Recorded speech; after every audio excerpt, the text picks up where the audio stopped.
Peace, family. Hope everybody's doing good out there. Just coming to you with a very brief message.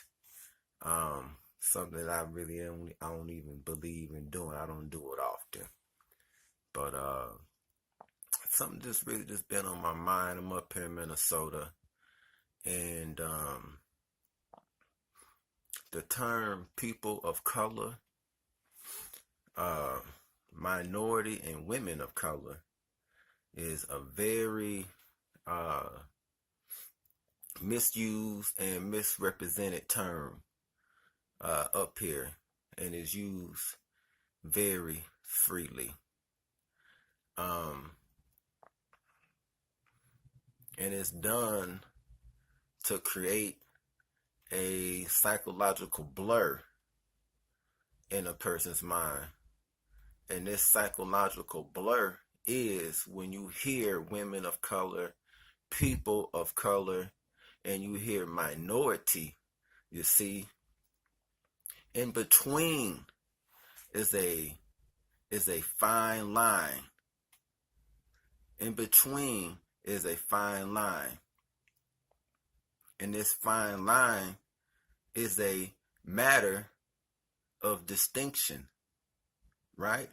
You have black on one side of this line for this example, and then on the other side of the line, you have Hispanic, okay? You have Asian, okay? And even whites could be on this other side of the line based on the definition and the interpretation that they go off of using the word minority. So it creates a psychological blur.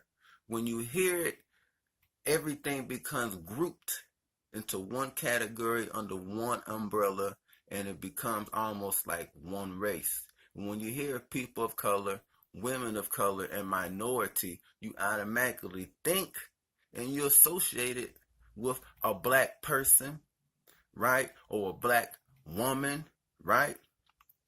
You do that. You associate it automatically. You think black. You think some cultural. You think some rooted in Africanness. This is what you think. This is the conclusion. Because all throughout history, when blacks originally, before they deemed and came with the word African American and everything else, only thing they did was call us niggas and coloreds. Come in, you colored. Get over there, you colored. You colored. You colored. Colored. We was colored. Okay? NAACP was created. It named itself the National Association Advancement for what? Colored people. So, and I don't like this term being used like this, because it's still allowing cultural appropriation and cultural misappropriation to be set up and to be established. You see? And another big issue I have with it is that, man, our black women for so long struggle, strive, right, in this society, right? They wear and carry the world on their shoulders, just like the man does, and probably even more weight than the man. So really, the Greek god Atlas should have the woman right there, or they should have it should be a god with the woman depicted with the world on her shoulders, because she bears it too, and especially as a black woman, right? Shooting through history real quick, because I have a big issue with this being used in this psychological blur that's created with these words being used: women of color, people of color, and minorities, being used freely and like that, to create this psychological blur. Because to be black, no matter how you may feel, who you may know, it don't matter. To be black, you have to have this flesh that you is seeing reflected on this skin to be it, to truly identify with it. Nothing affords you this experience but this flesh. Nothing. Nothing. Nothing affords you this experience but this flesh. There ain't no such thing as no honorary African. I don't care what you done or what you will do. You're not an African. You don't get no distinction as no honorary African. Okay? Because that's just the reality. We all are who we are. And that's who we are. That's how the so-called creator made us, made you. We are who we are, and that's what we are. Never be nothing else. Okay? But just due to the history, man, today, under the appellation and title, right, and categorizing of minority, white people, white women is getting the benefits of black women under the title of minority and the Civil Rights Act. They are being classified as minority and is able to get the benefits of the struggle from our black women. You see what I'm saying? Able to slide in the door and get in and get the benefits from our ancestors in the civil rights struggle and get the benefits from minority. So I have a problem with minority, people of color, and women of color being used to create a psychological blur and confusion in a person, knowing that the conclusion and the perception in the person's mind, they automatically is thinking black person, black woman, black man.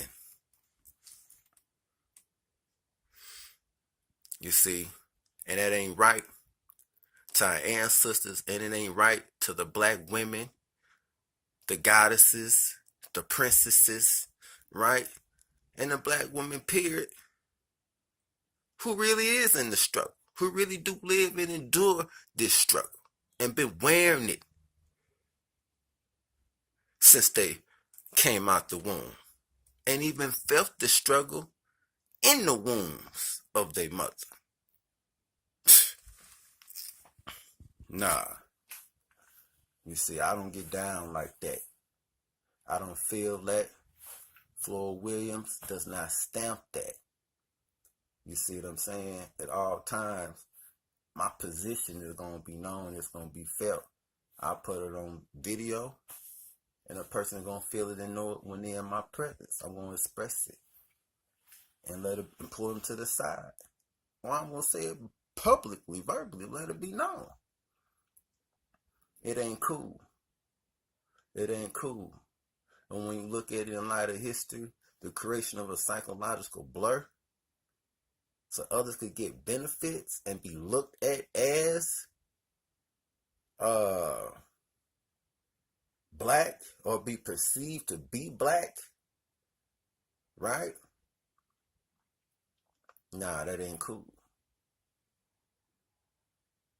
The lumping all in one group to create an illusion that something is you, but it's really not. Okay? The only woman of color, people of color, keeping it straight up the middle, real, as I said, we were coloreds. Now it's being loosely applied to make it seem like,